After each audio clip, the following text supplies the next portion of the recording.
Hello friends, welcome to my channel. આજે આપણે બનાવીશું આચારી અડવી। તો એના માટે મેં અહીંયા 250 ગ્રામ અડવી લીધેલી છે।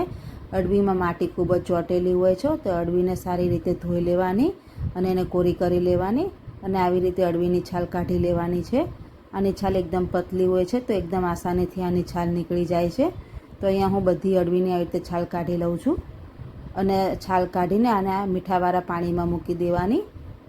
તો તમે જોઈ શકો છો કે આની છાલ તરત આસાનીથી નીકળી જાય છે।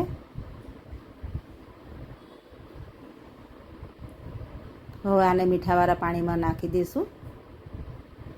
તો બધી અડવીને આની અંદર મૂકી દઈશું।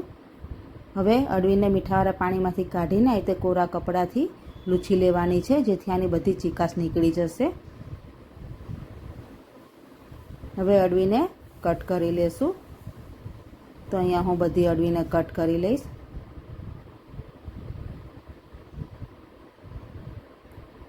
અડવીને બધી કટ કરી લેશું। હવે અહીંયા આપણે એક પંચકુટી મસાલો બનાવવાનો છે।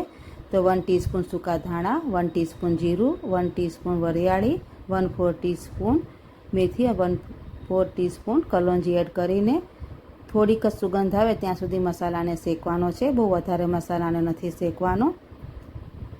તો અહીંયા મસાલો શેકાઈ ગયો છે અને મસાલો ઠંડો કરી લેવાનો અને આને ખાયણીમાં એડ કરી દઈશું અને અધકચરો જ આને ખાંડી લેવાનો છે। તો અહીંયા આપણો પંચકુટી મસાલો તૈયાર થઈ ગયો છે।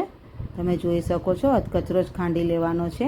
તો અહીંયા મેં અડવીને કટ કરી લીધી છે। તો પેનમાં તેલ એડ કરી દીધેલું છે અને અડવીને સારી રીતે 2 મિનિટ માટે સાંતળી લેશું અને ઢાંકીને 5 મિનિટ માટે ચડવા દઈશું। હવે આ મસાલા એડ કરીશું। તો મીઠું, હળદર, મરચું, ચાટ મસાલો અને ગરમ મસાલો એડ કરી દઈશું। સારી રીતે બધું મિક્સ કરી લેવાનું છે અને 2 મિનિટ માટે ઢાંકીને ચડવા દઈશું, જેથી મસાલા પણ સરસ ચડી જાય। તો ફ્રેન્ડ્સ, 2 મિનિટ થઈ ગઈ છે, મસાલા પણ સરસ ચડી ગયા છે અને અડવી પણ ચડી ગઈ છે। અડવીને ચડતા બહુ વાર નથી લાગતી। હવે જે પંચકુટી મસાલો બનાવ્યો હતો તે આની અંદર એડ કરી દઈશું અને સારી રીતે મિક્સ કરી લેવાનું છે।